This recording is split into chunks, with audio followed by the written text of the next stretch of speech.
กระทรวงศึกษาธิการและกีฬาได้เปิดนำใช้กองทุนพัฒนาอาชีวศึกษาเพื่อเป็นการประกอบส่วนเข้าในการปฏิบัติเวียกงานการพัฒนากำลังแรงงานที่มีสีมืออยู่ในสาธารณรัฐประชาธิปไตยประชาชนลาวซึ่งกองทุนนี้แม้นสร้างขึ้นมาเพื่อนำใช้เข้าในเป้าหมายเส้นการส่งเสริม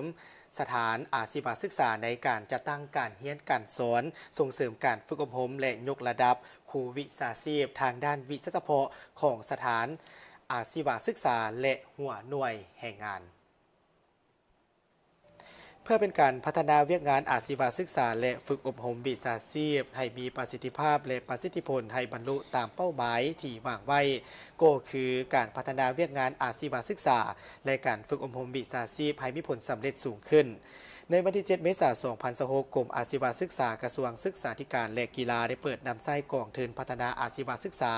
อย่างเป็นทางการเข้าร่วมโดยปริญญาเอกนางดาราวรกิตติพันธ์รองรัฐมนตรีกระทรวงศึกษาธิการและกีฬาพร้อมด้วยภาคส่วนที่เกี่ยวข้องเข้าร่วมในโอกาสดังกล่าวนี้ท่านวิไลพรพรหมมหาไสยหัวหน้ากรมอาชีวศึกษาได้รายงานให้รู้ว่ากองทุนพัฒนาอาชีวศึกษาแม่นแรงทุนหนึ่งซึ่งเป็นการสนองทุนโดยการประกอบส่วนของรัฐการช่วยเหลือของบุคคลนิติบุคคลการจัดตั้งภายในและต่างประเทศจุดประสงค์เพื่อเป็นการพัฒนา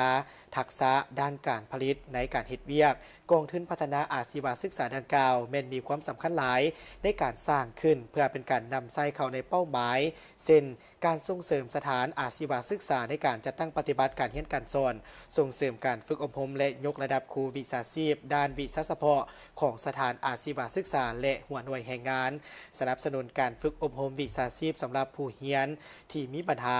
ส่งเสริมหัวหน่วยแห่งงานในการจัดตั้งฝึกอบรมภาคปฏิบัติตัวจริงส่งเสริมเบี้ยเลี้ยงให้แก่ผู้ได้โอกาสและผู้ทุกข์ยากในการเข้าถึงอาชีวศึกษา